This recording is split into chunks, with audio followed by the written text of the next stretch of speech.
సంగారెడ్డి జిల్లా రామచంద్రాపురంలోని ముత్తూట్ ఫైనాన్స్ లో భారీ చోరీ జరిగింది. కోట్ల విలువైన దాదాపు 50 కేజీల బంగారం దోపిడీ జరిగింది. దోపిడీపై ఫైనాన్స్ సిబ్బంది పోలీసులకు ఫిర్యాదు చేశారు. ముసుగులు ధరించి దుండగులు దోపిడీ చేశారు.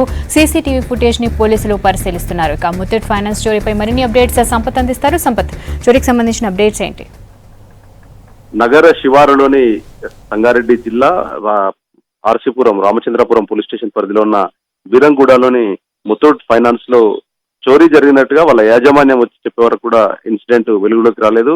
ఎర్లీ హవర్స్ లో దాదాపు 3-4 గంటల సమయంలో ఈ ఘటన జరిగిందనేది ముత్తూట్ యాజమాన్యం వాళ్ళు చెప్తున్నారు. అక్కడ ఒక సెక్యూరిటీ సిబ్బంది మాత్రమే ఉన్నట్టుగా చెప్తున్నారు. వాళ్ళందరి దగ్గర కూడా ఎవరైతే ఆ స్పాట్ కు వచ్చిన వాళ్ళు మొత్తం కూడా ముసుగులు ధరించారు, మొత్తం కూడా మాస్క్లు ధరించి మనుషుల్ని గుర్తుపట్ట రీతిలో ఉంటూ అంతే మారణాయుధాలను వాడి వాళ్ళంతా కూడా సిబిఐ అధికారులమంటూ ముందుగా చొరబడ్డట్టుగా వాళ్ళు ఇచ్చినట్టు స్టేట్మెంట్ లో చెప్తున్నారు. ఎందుకంటే వాళ్ళ దగ్గర తుపాకులు ఉన్నాయనేది అయితే వాళ్ళు ఫైండ్ అవుట్ చేశారు. అయితే ఇన్సిడెంట్ జరిగిన తర్వాత దాదాపు 9:30-10 గంటల సమయంలో పోలీసులకు ముత్తూట్ ఫైనాన్స్ వాళ్ళు అఫీషియల్ గా ఒక కంప్లైంట్ ఇవ్వడం జరిగింది. కంప్లైంట్ లో 50 కేజీల బంగారం, సుమారు 10 కోట్ల విలువైన బంగారం పోయినట్టుగా వాళ్ళు దాంట్లో స్పష్టం చేయడం జరిగింది. ఇక గతంలోనూ ఇదే ముత్తూట్ ఫైనాన్స్ కార్పొరేషన్ దాంట్లో చోరీ జరిగినట్టుగా చెప్తున్నారు. ఎందుకంటే జానకీపురం ఎన్కౌంటర్ కు ముందు ఐఎస్ఐ సంబంధించిన ఉగ్రవాదులు ఇదే ఏరియాలో ఎక్కువగా రెక్కి వేసి చోరీలు చేశారు. ముత్తూట్ ఫైనాన్స్ కార్పొరేషన్ కావచ్చు, మిగతా సంబంధించినటువంటి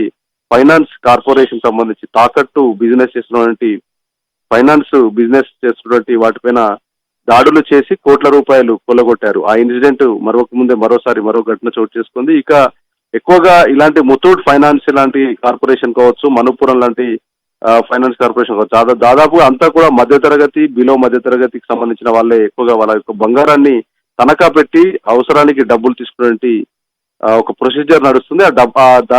వాళ్ళు తాకట్టు పెట్టినటువంటి బంగారాన్ని మొత్తం కూడా వీళ్ళ దగ్గర ఉన్నటువంటి లాకర్లలో స్ట్రాంగ్ రూముల్లో పెట్టాలి. కానీ వాళ్ళకున్నటువంటి మామూలు బీరువాలలో పెట్టినట్టుగా పోలీసులు చెప్తున్నారు. దీనికి తోడు సర్వేలెన్స్ కూడా చాలా తక్కువగా ఉంది సెక్యూరిటీకి సంబంధించి. ఎందుకంటే కోట్ల రూపాయలకు సంబంధించినటువంటి లావాదేవీలు సంబంధించిన బిజినెస్ చేసేటప్పుడు దానిపైన పూర్తి మానిటరింగ్ ఉండాలి, సెక్యూరిటీకి సంబంధించినటువంటి నామ్స్ ఉండాలి. కానీ పదే నోటీసులు లోకల్ పోలీసులు నోటీసులు ఇచ్చినా, అట్లాగే మిగతా సంబంధిత అధికారులు నోటీసులు ఇచ్చినా, షోకాజ్ నోటీసులు ఇచ్చినా దానికి సంబంధించి ఎప్పుడు కూడా రిప్లై ఇవ్వలేదు. దానికి తోడుగా సిబ్బంది ఎక్కువగా లేకపోవడం, అలాగే అలారం సిస్టమ్ ఉంటుంది. ఎందుకంటే చోరీ జరిగినప్పుడు ఎప్పుడైనా షట్టర్ ఓపెన్ చేసినా లేదంటే లోపలికి వెళ్ళడానికి ప్రయత్నం చేసినా భారీ ఎత్తున అంటే వేరే వాళ్ళు ఎవరైనా టచ్ చేస్తే సెక్యూరిటీ సంబంధించిన ప్రమిసెస్ లోపలికి ఎవరైనా వస్తే అలారం బజర్ మోగేటువంటి ఒక సిస్టమ్ ఉంటుంది. అది లక్షల రూపాయలు వెచ్చించి వాటిని బ్యాంకుల్లో పెడుతుంటారు. అలాంటి అలారం సిస్టమే ఇలాంటి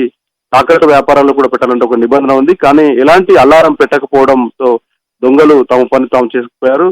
ఆ ఇన్సిడెంట్ సంబంధించిన విషయం పైన పోలీసులు ఇప్పుడైతే ప్రస్తుతం దర్యాప్తు చేస్తున్నారు. సీసీ కెమెరాల్లో కొన్ని విజువలైజేషన్ ఇచ్చినట్టుగా పోలీసులు చెప్తున్నారు. దాంట్లో మొత్తం కూడా మాస్కులు ధరించి గుర్తుపట్టకుండా ఉన్నారు. కాబట్టి వాళ్ళంతా ఇంటర్స్టేట్ సంబంధించిన గ్యాంగ్ సంబంధించిన సభ్యుల లేదంటే ఇక్కడి వాళ్ళ నేరస్తులు ఎవరనే విషయం పైన ఆరా తీస్తున్నారు. సుమారు 50 కేజీల వరకు వెళ్ళిందనేది ఇప్పుడు యాజమాన్య ఇచ్చినటువంటి ఫిర్యాదును బట్టి పోలీసులు కేసు నమోదు చేసుకున్నారు. దాంతో పాటుగా వాళ్ళ యొక్క స్టేట్మెంట్ కూడా రికార్డ్ చేస్తున్నారు. నైట్ లో ఎవరెవరైనా ఉన్నారా లేదంటే ఏ టైంలో జరిగిందనే విషయం పైన పూర్తి స్థాయిలో ఆధారాలు సేకరిస్తున్నారు. కేవలం ప్రైమరీ ఫిర్యాదును బేస్ చేసుకుని ఎంక్వైరీ అయితే నడుస్తుంది. ఎంక్వైరీ కంప్లీట్ అయిన తర్వాత ఇన్సిడెంట్ ఎట్లా జరిగింది, వచ్చినటువంటి వాళ్ళు ఎవరు, అట్లాగే సెక్యూరిటీ చెప్పినటువంటి స్టేట్మెంట్స్ అంటే అన్ని విషయాలు బయటకు వచ్చిన తర్వాత దీనిపైన పూర్తి క్లారిటీ వచ్చే అవకాశం ఉంది. Right Sampath, thank you.